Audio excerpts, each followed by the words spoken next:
I'm Jolene Wynn, and this is the Born Addict's Wife podcast. Bonus episode, The Not Enough Wife. Good morning, ladies. I wrote a book, and it's really good.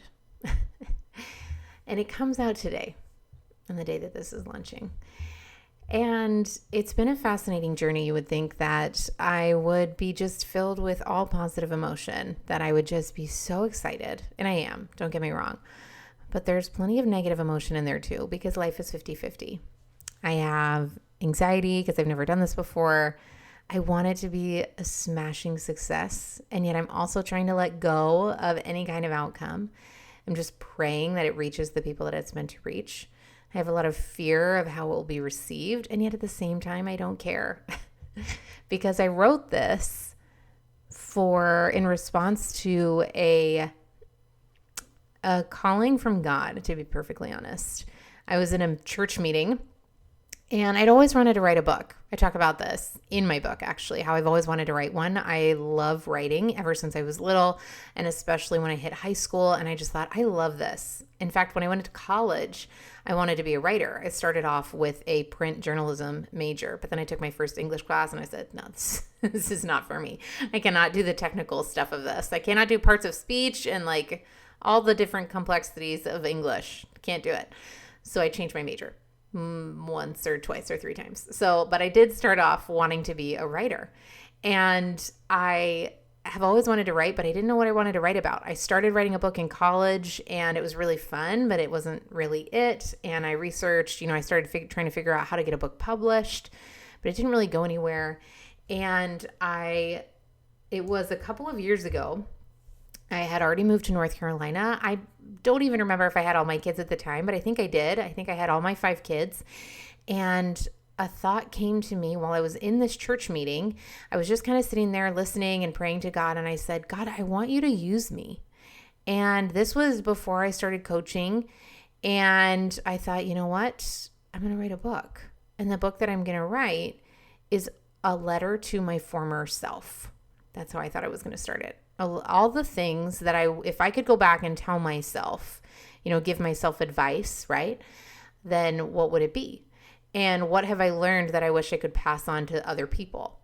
And so that was the premise of the book. And I felt really strongly to do that. Now, I was a slow learner. I had 5 kids, all the reasons. But it took me about a year and a half to get even anywhere close with the book. Like I think a couple months later, I started writing and I wrote maybe a chapter. And then a couple months later, I wrote another chapter. It was a year and a half at least, and maybe 2 years before I was like, all right, I'm going to do this and I'm going to sit down and I'm going to do it. So last year, which was 2021, the fall of 2021, I said, all right, I am going to have my book finished before January 1st, 2022.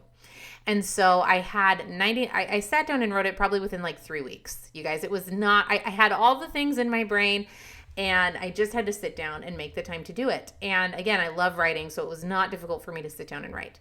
And so I sat down and I wrote it. And in December of last year, if you guys have been around for a while, that is when I found the publisher and I hired the publisher that I wanted to use. Now, I hadn't actually finished the manuscript quite yet, but I hired the publisher in December. And then in January is when I got the manuscript finalized and submitted. And now it is September 6th. And it is launching today on Amazon. And it is called The Not Enough Wife: Why We Look Outside Ourselves and How to Stop. And I am so proud of this book. And I want to tell you guys a little bit about the title. So I've talked about this before. But as I said, when I initially felt like I wanted to write the book, I wanted it to be a letter to my former self. And so I started it off and it was initially titled To the Girl I Used to Be. And that was the whole premise of everything that I wrote. And I wrote the whole book with that in mind. And yet when I got on the call with this wonderful lady and her whole job is to help you come up with a title, she was like, great, do you have a title? And I said, yes, here it is. And she's like, what if we changed it? And I was like, what? And she said, who are you talking to? How are they feeling right now? And as soon as she said that and we worked through it, I mean, I think that's the most anxiety I had in my life was on this phone call with this woman. And as we worked through it, that was what I came up with, was that these women are feeling like they're not enough. And there's so many things that we try in our lives to try to solve for that feeling. We feel like we're not enough, and everything that we do just keeps providing evidence for it. Every time we put on pants that don't fit, not skinny enough, need to lose weight, too fat. And every time we yell at our kids, well, you're not being patient enough, you just need to calm the heck down. And every time your husband watches pornography, well, that's because you're not enough. Maybe if you put out more or were sexier or wore more lingerie, then maybe he wouldn't go do that. There are so many things in our lives that as long as we believe we're not enough, we will find evidence to prove that that's true. Now, the problem is that in our brains, we think that it's from the outside in. We think that the solution to then is to lose the weight and to put out more and to try to read all the parenting books on how not to yell at your kids. And if I stop yelling, then I'll feel like a better mom. And if I make more money, then I'll feel finally like I'm contributing enough in our marriage. And if I get the raise or the promotion, then I will feel like I'm a good enough worker. In our society, women are so bombarded with this idea that we're not enough. And it's something that we keep trying to solve outside of us, and it's backwards, ladies. The real way that you solve this is from the inside out. You have to go inside and understand that there is nothing that you can do in your life that's going to fill the hole that you have inside of yourself. It's never going to work. No amount of social media or likes or weight loss or compliments from your spouse are going to make you feel any better, because your feelings don't come from anything outside of you. Your feelings are created from your thoughts, and your thoughts are something you can control. And that's what I teach you how to do in this book. In this book, I am teaching you how to change the way you think and feel about yourself. And the number one thing that I want to tell you, ladies, is this comes from an understanding of who you truly are. And to me, I believe you are divinely created by God. There is a piece of divinity inside you that creates worth inherently. When you guys think of a newborn baby, that baby is 100% worthy, even if they're fat.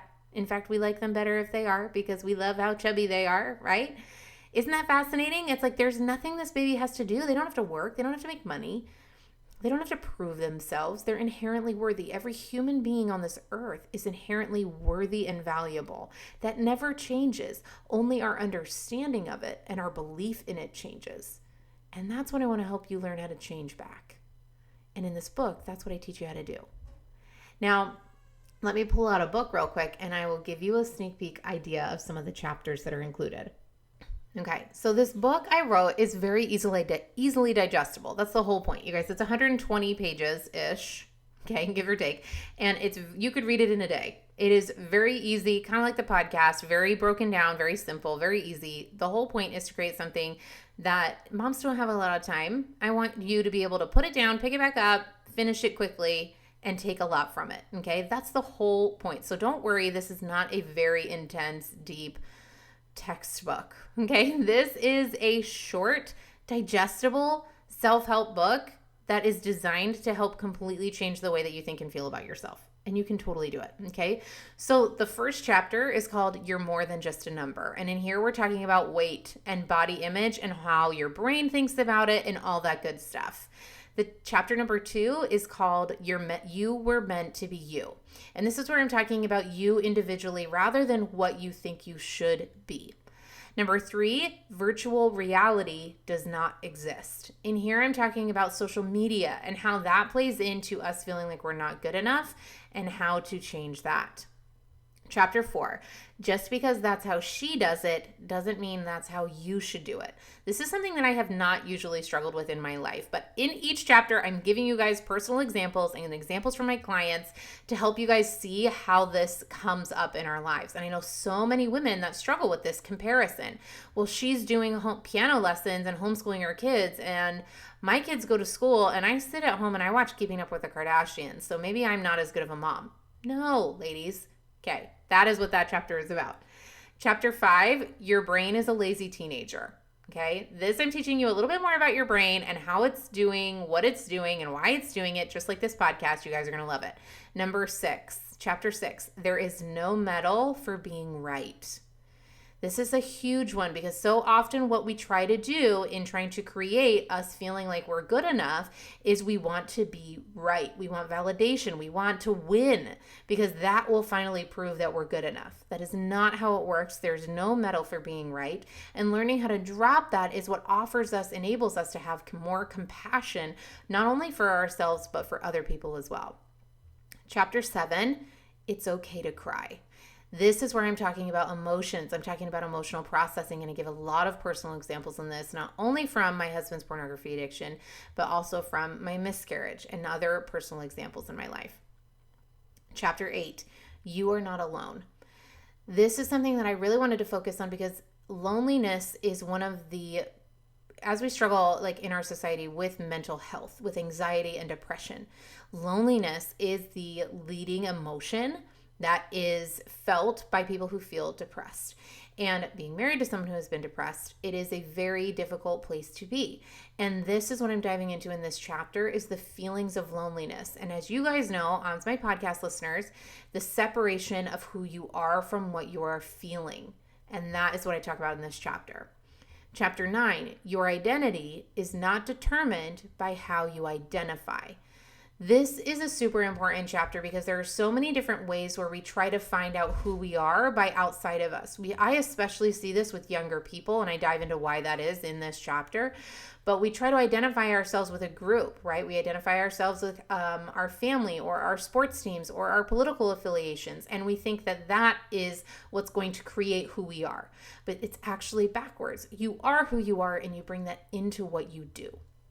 And then the last chapter, chapter 10, is you are the author of your own story, which is a very cliche little phrase, but I really loved it and I wanted to do it because this is what I truly believe, which is what I'm teaching y'all on this podcast, is to understand how empowered you are, to understand that you truly have the pen. You truly have the ability to create the result that you want in your life. That's what I'm talking about in this chapter, is your life. You are not a victim to your life. You have the ability to say, you know what? This has happened to me up till now. Now what am I going to do? What is the rest of my story going to look like? Even if everybody else does whatever it is that they're going to do, how am I going to respond? What am I going to do about it? And that's what I teach you guys in this chapter. So that is the book, ladies. It is 10 little chapters and it is going to change your life. I want to encourage you guys to go to Amazon today and go get this book and to share it. This is not a book that is specific to women who have a spouse struggling with pornography. I do mention it in the book. Obviously, I'm using tons of personal examples in this book and why I know what I don't know and what I do with my life and what I do as a career. But this book is for every single woman who has ever felt like she's not enough. Not enough in whatever capacity, not skinny enough, sexy enough, not Pinteresty enough, not Instagram enough. If you don't feel like you're a good enough wife or a patient enough mom, if you don't feel like you are a pretty enough compared to your neighbor, whatever it is, this is the book for any woman who's felt like she's not enough. That's what I'm going to teach you how to change permanently in this book. Full of 50-50 emotions, ladies. I've got all the excitement. I've got all the dread. I've got all the self-doubt. I've got all the fear. And yet I've also got all the confidence. Because I know that the things that I teach in this book are going to change your life. I can't wait for you guys to read it. Please go check it out on Amazon. Buy it, read it, and then I would love it if you guys would leave me a review. That's one of the things that my publisher tells me is the biggest factor in whether or not a book has success is reviews. So if you read it, if you go buy it, if you just love the podcast and you go buy it and then leave a rating and review on Amazon, I would sincerely appreciate it. That would be the very best gift that you could give to me. Email me when you guys are finished and let me know your thoughts. I would love it. And make sure you guys, again, post the review on Amazon. That would be a great gift to me. I love you ladies so much. Hope you guys enjoy the book. Make sure you share it with your friends. And I'll talk to you guys later.